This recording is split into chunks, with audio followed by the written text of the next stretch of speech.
Bueno, Buenos días, doctora Romero, bienvenida nuevamente.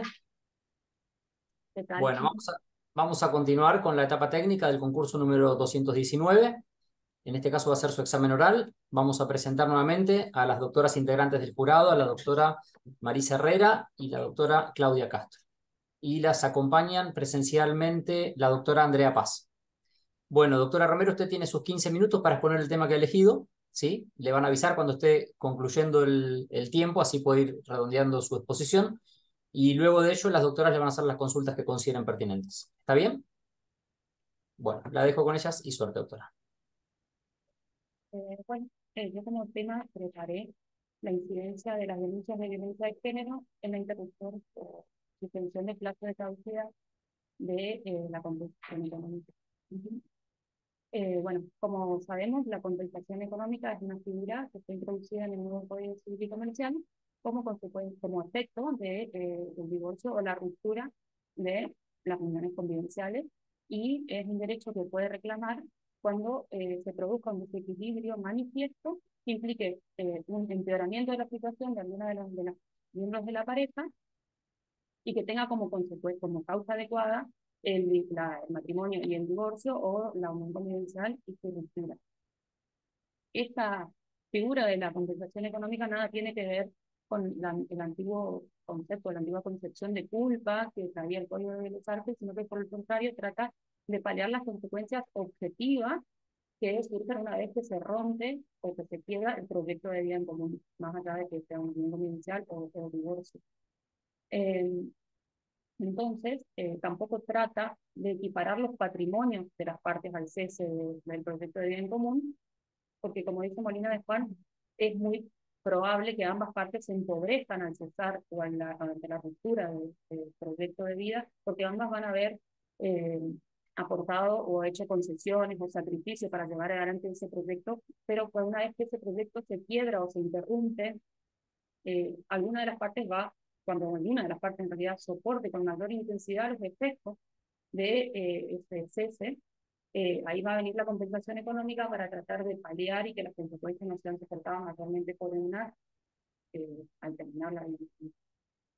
Esta compensación económica puede ser pactada por las partes, convenida por las partes, o bien, en el caso de que no lleguen a un acuerdo, esta tiene que ser peticionada, es decir, es un derecho dispositivo y no procede automáticamente, no el juez directamente va a determinar si procede o no la compensación, sino un periodo de parte.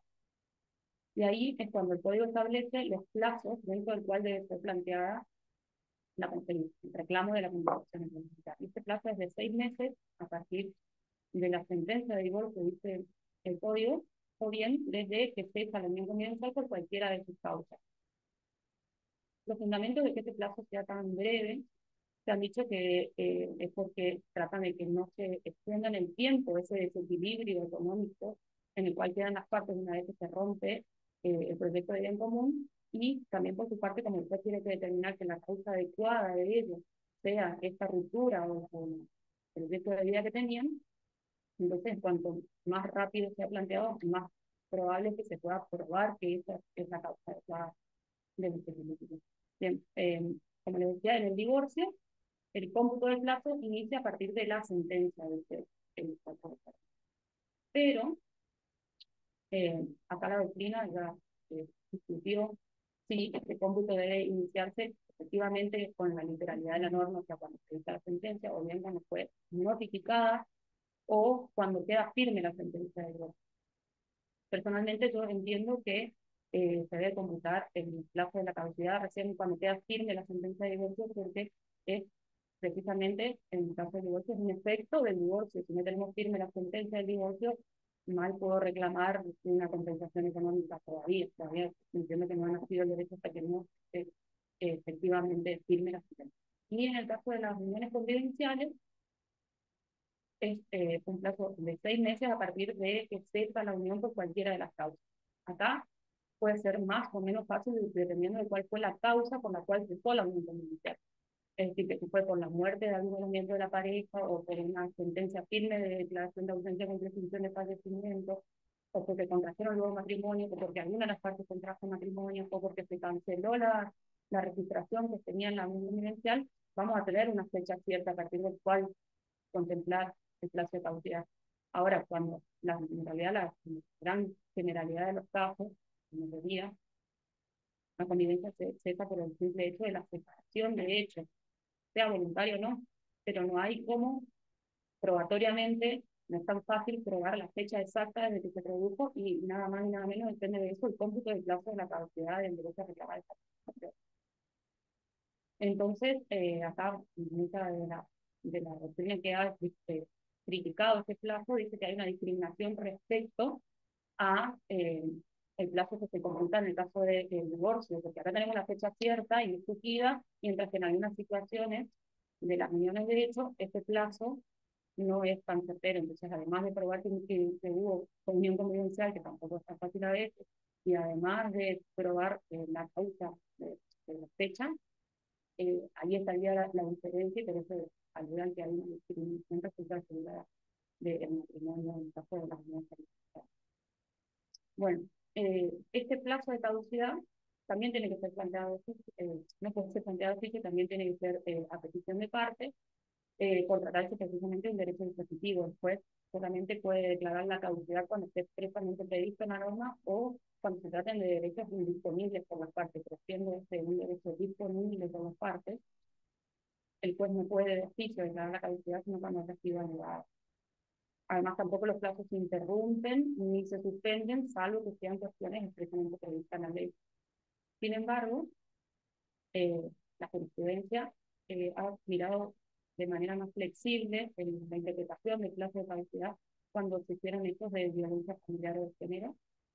De esta forma, por ejemplo, la Cámara de Apelaciones de Neuquén revocó un fallo de primera instancia en que se había hecho lugar a la caducidad de juicio en la primera instancia, porque la señora se había retirado del hogar en el marco de una situación de violencia familiar, había hecho la denuncia, había obtenido medidas protectorias y luego de 7 meses interpuso el reclamo por la compensación.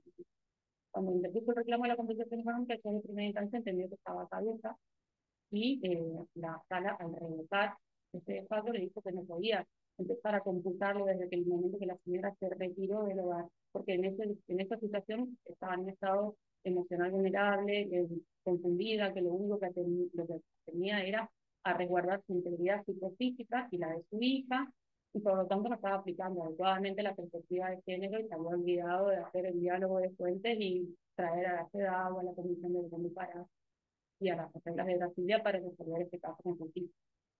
De la misma manera, el Tribunal de Junín, Buenos Aires, rechazó un pedido de caducidad de instancia en un caso de violencia familiar, en el que una mujer también había hecho la denuncia por violencia y 6 meses y 5 días después la presenta el planteo de compensación económica. A la jueza entendió que no se debía computar desde que ella obtuvo las medidas precautorias, sino que ella luego de esas medidas dictó otra resolución, creo que eran 12 días después, eh, declaró decretó la expulsión del hogar de su conviviente, también en el marco de la violencia, y recién en esa resolución ella le hizo saber a las partes que tenían que plantear por las vías correspondientes las cuestiones derivadas de la convivencia. Y ahí recién esta mujer tenía asistencia letrada, entonces la jueza dispuso que el plazo de la caducidad debía contarse desde que quedó firme esa resolución. También en el caso de Shell hubo en primera instancia rechazó pues, el pedido de caducidad de la compensación económica, entendiendo que la señora en los meses en que transcurría el plazo de la caducidad no se encontraba emocionalmente en condiciones de plantearla, por cuanto las situaciones de violencia se habían reeditado, habían continuado, incluso había dado lugar a denuncias penales, entonces en los meses en que transcurría este plazo de caducidad, no se encontraban en una condición emocional tal para poder ejercer este derecho. Fue apelada esta sentencia y la Cámara, si bien llegó a la misma conclusión, fue por fundamentos distintos. Declaró la inconstitucionalidad del plazo porque dice que se producía también una discriminación en relación al plazo que tienen en el matrimonio que se cuenta desde efectivamente la sentencia. Y finalmente otra de las acciones que resolvió fue la Cámara de Rafaela. La Cámara de Rafaela revoca de una sentencia de primera instancia diciéndole que el juez erra al equiparar los efectos del cese de la convivencia cuando cesa por cuestiones voluntarias a cuando cesa en el marco de violencia familiar, que no tuvo en cuenta, en perspectiva de género, la situación de vulnerabilidad que se encontraba la mujer al ser víctima de violencia y que por lo tanto la estaba sometiendo nuevamente a una revictimización ahora del sistema judicial. Bueno, estos son algunos de los fallos que hicieron lugar a la causa. Sin embargo, hubo otros que parece que condicionan el hacer lugar o no a caso de la causa, viendo si la señora, casi todos, había todas con mujeres, tenía o no asistencia letrada o posibilidad de acceder a la justicia al momento en que se dictaron las medidas de violencia. En Curicipatía, por ejemplo, el juzgado de familia rechazó, hizo lugar al pedido de caducidad de la otra parte, porque decía que la mujer, durante todo el transcurso del plazo de caducidad, por más que el cese de la unión convivencial había sido como consecuencia de ser víctima de una situación de violencia, ella había interpuesto medidas cautelares tanto para resguardar su patrimonio como alimentos provisorios para los hijos, por ejemplo. Entonces, ellos dicen que nada obstaculizaba que haya ejercido su derecho a reclamar la representación económica y por lo tanto no tenían por qué hacerle lugar y rechazar la cantidad que ya hacen. También por otra parte el Tribunal Colegiado número 7 de Rosario, en un caso que también era en el marco de violencia de género, en el cual se retira la mujer y lleva a sus cosas, si bien después de otras cosas también, toma como hito importante que la señora, durante aún vigente el plazo de vigencia para plantear la compensación económica, presentó junto con la asistencia letrada acuerdos para homologar. Entonces, dice, bueno, si usted tenía acceso a la justicia, tenía letrado y pudo hacer convenios con patrocinio letrado, nada hubiera obstaculizado que usted también en el plazo previsto ejerza su derecho a reclamar la compensación económica y así también lugar a cárcel. Y también en el juzgado de familia número 2 de Resistencia Chaco, en un caso en el que, como la señora había ya hecho la denuncia de violencia familiar con patrocinio letrado, dan por caduca su derecho a pedir la compensación económica porque ella contaba con patrocinio desde el inicio.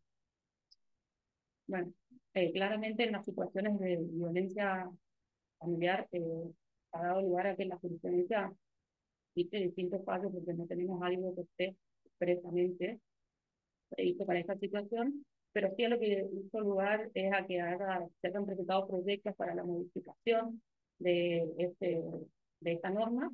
La diputada Analia Rachiroa de Chaco presentó en 2019, si no me equivoco, un proyecto para establecer que el cómputo, en el caso de que existan situaciones de violencia familiar o de género, recién comienza a computarse cuando se concluyan las medidas precautorias dictadas o bien desde que se realizó la denuncia en caso de que no hayan tomado medidas.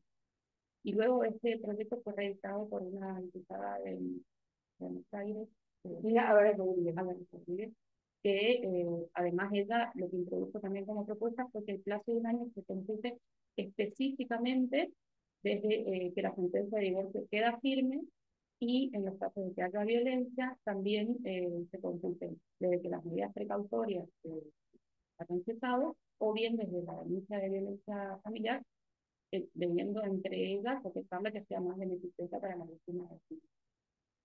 Bueno, en conclusión, para mí no se puede interpretar aisladamente el artículo 442 y 525 que establece un plazo de 6 meses, sino que hay que, como nos mandan los artículos 1 y 2 del Código Civil y Comercial, hacer un diálogo de fuentes, tener en cuenta el caso concreto y teniendo en cuenta la vulnerabilidad específica de cada una de las personas que necesitan en ese momento que su derecho sea reconocido, y viendo además que la caducidad implica la extinción de un derecho, siempre debe ser interpretado de manera restrictiva y de manera más favorable tanto el protagonista.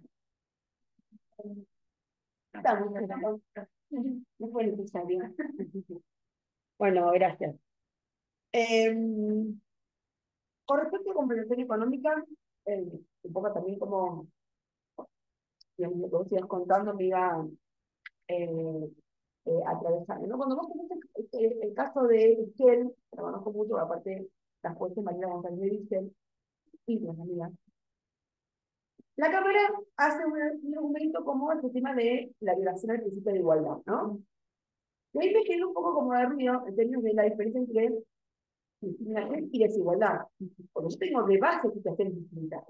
Yo tengo un divorcio, porque para que sea igual como ellos dicen, debería decir entonces que cualquier cese de la unión comercial sea judicial. Y ahí tengo otro problema. Digo, para que quiero ir en temas de igualdad, que es intervención judicial, o equipar la voz de intervención judicial, o a las dos, de que no haya en el cese intervención judicial. No sé si me explico, ¿no? Entonces, precisamente las partes demostraron una informalidad. Es que la figura en sí, digamos, son diferentes. Pero digo, me parece que ese argumento que tiene, para mi gusto, problemas estructurales en el razonamiento, ¿no? Es no entender una figura. Ahora, ¿cómo pensás, digamos, que, digamos, vos, estos proyectos de ley que vos trajiste acá, el de Analía y el de Cristina, ¿pensás que eso podría ser una herramienta para vos como magistrada que pueda ser superadora? O en realidad, sin ese proyecto de ley, vos pensás que igualmente uno podría, digamos, sentir que ese proyecto es un proyecto que te define, o en realidad me parece que siempre es mejor legislar, porque precisamente después se ha librado al arbitrio y después que te toque. Entonces a una persona en una igual situación le va a tocar, depende del juez que le tocó, le va a ser favorable o no, y a mí me genera inseguridad jurídica si soy una persona que encima está en una situación de vulnerabilidad. Me parecen superadores, me parece que el segundo incluso agrega eso de que desde que el cómputo es del divorcio, desde que la sentencia queda firme, me parece que da pautas específicas para las situaciones de violencia, pero también o sea, me parece espectacular y creo que sería muy bueno que las personas que encima ya están en una situación de vulnerabilidad cuenten con cierta estabilidad o previsibilidad al momento de plantear, porque es cierto, como se tuvo casi todas las jurisprudencias que realmente no le hace lugar a la causidad, de que se encuentran en una situación vulnerable que no se le puede exigir que piense también en lo económico, pero me parece que de todas maneras no obstaculiza que el juez puede resolverse en esa herramienta. De hecho, puede resolver con el diálogo de fuentes, como dice la Corte acá en el TEN, la Cámara, perdón, y siempre tiene que tener una mirada de pro homine, y en el caso de mujeres víctimas de violencia, con más razón, porque además lo tenemos casi como una severidad de máster en la cabeza, tenemos no es una opción, pero a mí me parece que sí, que también tengo una pregunta, el costo entre alimentos y compensación, que también es otro tema. Hace 2 años, cuando estaba de viaje, me puse con alguien, y fuera y me dice, ¿qué más? Cardenal me dice que te critique el código, ¿no? Como si fuera algo propio, ¿no? Me digo, no, a mí. Pero, ¿qué mal hicieron con esto de poner que es no compatible alimentos con compensación? Porque tengo un caso de una clienta, obviamente, viste, vive en un lugar muy top de la provincia de Buenos Aires, que está en Isidro, no sé qué, tiene una casa, una amiga de casa, no sé qué. Nada, ella no trabajaba, o en realidad era profesora de gimnasia, dejó de trabajar, y estamos iniciando la compensación, pero como es un juicio ordinario, claro, la mina no puede solventar los gastos, entonces es contradictorio que el código no permita. Bueno, ante un planteo así, ¿cómo puede ser una, o sea, que vos pensás que se puede hacer una visión sistémica o no, o una reinterpretación, o vos qué contestarías ante eso, ¿no? Me parece que nada obstaculiza a que se pueda otorgar alimentos provisionios mientras tanto la compensación económica se está tramitando. Porque, bueno, no sabemos además si se va a hacer lugar o no una compensación económica en una situación incierta hasta tanto sea resuelta, aprobada. Mientras tanto se puede otorgar alimentos provisorios si se dan los requisitos de procedencia, y una vez que la compensación económica sea resuelta, si se hace lugar, establecer que sepan en consecuencia no encuentro no encuentro tanto. Y ahora, y lo último que yo le paso a Clau es, cuando hablamos de derechos provisorios, ¿qué opinión te merece mi crianza? Me parece una pauta súper objetiva para poder establecer los alimentos. Tenemos división por edades, además, y al sopesar el valor económico que tiene, cuidado que hasta ahora es algo como poético, ahora lo ponemos en número y se hace visible. A mí me parece que, además de otra cosa que yo discutía con la gente que jugaba en el trabajo, que me parece que incluso es favorable a la autorización automática, porque no solamente ahora vos podés decir, bueno, hago lugar al 50% de la canasta básica del INDEX, sino además que sea la última canasta y al momento, y a la edad del niño, al momento que se tiene que pagar. Entonces, si el chico va aumentando la edad, generalmente se plantean los incidentes de aumento de cuota alimentaria porque creció. Si vos te ajustás al índice de crianza, no te hace falta plantear un incidente porque el mismo índice, según la edad, ya va avanzando o disminuyendo, bueno, hay una franja que disminuye, en los montos que se le tienen, que corresponden según su cantidad etaria. Bueno, la voy a llevar un caso práctico, estoy posicionada ya en el cargo de jueza. Concretamente, sucede una situación donde se toma, en primer lugar, quiero preguntar si usted ha tenido contacto físico y trabajo en los juzgados, si tiene contacto físico, no se sabe más o menos de qué cifras estamos hablando de estadísticas en cuanto a causas que ingresan en cero familia en esta causa, este caso concreto que le voy a plantear, trata de lo siguiente. Llama por teléfono la policía a la operadora de guardia de la oficina de violencia y se contacta, la operadora de guardia de la oficina de violencia se contacta con usted. A las de la madrugada y le dice, doctora, mire, tenemos esta situación. La policía, a raíz de un llamado telefónico de unos vecinos, alertan de una situación de violencia que está viviendo en un domicilio de una familia. Hay gritos, hay llantos y bueno, se presenta el patrullero en la familia, constata esta situación y traslada a la señora que estaba en aparente estado de angustia y constante, y a los dos niños, quienes le refieren a la policía que bueno, el papá les había pegado a mamá y se había ido. La policía la traslada a la señora, la guardia, del hospital más cercano, donde ella la revista en la revista de guardia y constata que las lesiones y hematomas en su cuerpo, o sea, todo en el informe policial. Cuando la médica le dice que va a hacer un interno para que va a llamar al equipo de salud, el equipo interdisciplinario de la guardia, para que atiendan una situación de diagnóstico, pues el yo no quiero ir, me va a hacer la denuncia, no me gusta ir, me voy. Me va a hacer la denuncia, se retira del hospital y se va. Es buen conocido con los niños. La operadora de guardia, doctora, ¿qué hacen?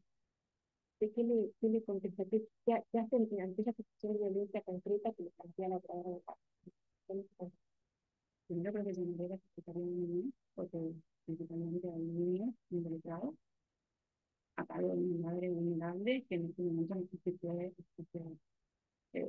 si puede hacerse cargo de resguardarse ella y los niños, entonces creo que necesita asistencia, obviamente para resguardarse. En segundo lugar, defendía que se pueda policial en la señora, pero específicamente al Departamento de Salud me piden que les dé ¿Qué decisión adopta? Porque usted le está llamando a la operadora de guardia de la violencia porque se plantea una situación de violencia. Usted la jueza tiene que definir a ver qué medidas adopta en este contexto. Además, pediría a la policía que le permite a este hombre y dictaría medidas de prohibición de acercamiento. Si se constataron, me dicen las lesiones, si se constataron, prohibición de acercamiento al lugar, si se puede, adopta medidas. Bien. Y al día siguiente, bueno, ya hábil, usted, ya hábil, o sea, no, pero digo, usted ratifica las medidas listas, entonces, se marca un proceso de violencia familiar, bien, ratifica las medidas adoptadas en el guardia. ¿Y qué más? Perdón. Señalar audiencia. Señala audiencia y qué otra decisión adopta. Y que tenga la situación sexual. ¿Hay intervención en algún otro organismo, algún otro órgano de bajo el proceso de violencia familiar? Hay que, para mí hay que dar a la oficina de violencia que estaba, donde se había intervenido, pero hay que pedirle que haga un informe periódico de cuál es la situación de la acción. al interdisciplinario también, de la intervención, porque tiene que ver un panorama de cuál es la situación familiar. Pero creo que una vez que tomo contacto recién con la mujer en la violencia, voy a poder saber también de cuál es la funcionando, porque ahora lo único que tengo es independientemente de los médicos desde el hospital. Hasta la audiencia usted no toma, no dispone de ninguna actividad. Antes de la audiencia, yo tomo preventivamente las medidas que me resultan vigentes para reparar las integridad física. Pero una vez que tengo una audiencia, eso me puede plantear, por ejemplo, que él me mantiene.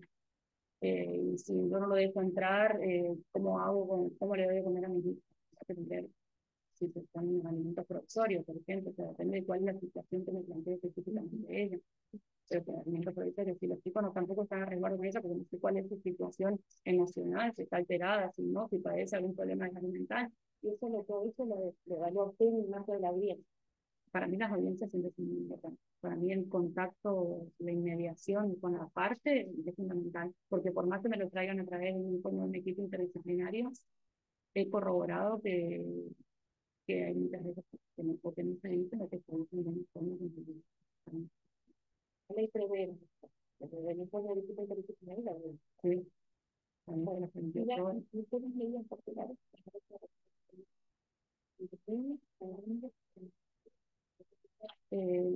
Tendría que evaluar qué dice el informe del equipo y qué me dicen los niños, que también me gustaría, o sea, también intentaría que pudieran entender también escuchar a los niños, que como tu sinceridad es lo que está pasando. Realmente las víctimas de violencia también entran en un círculo de violencia en que es muy difícil salir, pero los niños son bastante más objetivos en el momento de hablar. Y si esos no son quienes sufren violencia por parte de los genitores y pretenden verlo de todas maneras, que puede estar en régimen de alimentación transitorio, dentro de lo posible, dentro de las medidas adoptadas, está dentro de las posibilidades de las medidas adoptadas. Incluso está dentro de la posibilidad de estar a la guarda, pero no creo sacarte. O sea, por eso digo que así, sin tener tanto de contacto. Sí, todo eso en el marco del proceso está muy bien. Lo que toma en la expresión de guardia, eso me parece importante que poder remarcarlo. Y después, por último, ¿hay intervención de algún otro organismo judicial en relación a la situación que se le plantea? El Ministerio Público, por la situación de los niños, en el marco de qué normativa, digamos, ¿cuál sería el fundamento legal de dar la intervención en el funcionamiento? Si existe algún peligro de que se le vulnere a ellos alguno de los derechos por la ley de protección integral. ¿La intervención principal o complementaria? No complementar. ¿Algún otro organismo que le daría intervención en relación al uso de la ley, el informe policial, el certificado médico? Y al Ministerio de Desarrollo Social para ver si hay alguna necesidad de asistencia. Estamos. Bueno, gracias.